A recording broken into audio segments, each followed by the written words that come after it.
So we're going to use the come and get it exercise to actually get them nudging us from a running or sort of trotting motion. And this will be helpful with sound work because when they are hearing a sound, they are going to come back. Sometimes nudges are a hit or a miss.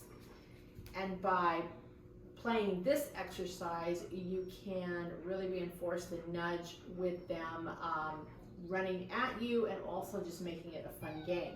So we're setting it up by sitting first, and I'm going to use a sort of a cue for him. My hand is positioned sort of under my leg here, so he has to kind of nudge my leg, and I'm going to do this initially to get him started. So he's less likely to come around the front of me like he was with a recall or coming when called, and more likely to come in from the side. We call it kind of a side leg nudge. So again, so my hand becomes kind of a lure or a target for where I want him to nudge. All right, so let's just start playing and see what we have here. Get it. Nudge. Nudge. Good boy.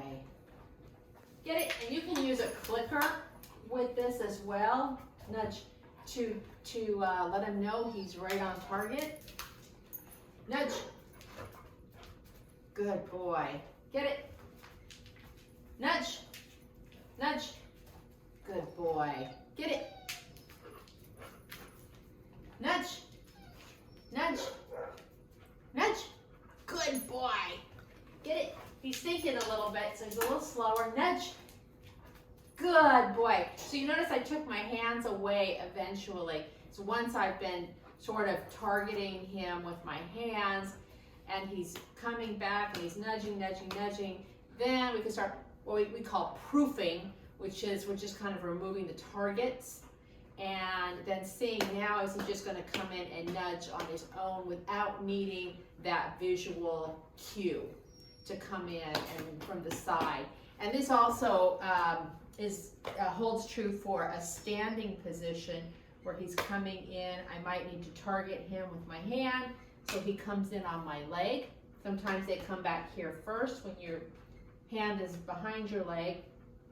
Eventually, the nose works its way to the side of your leg, and then you can eventually proof it by removing your hands altogether.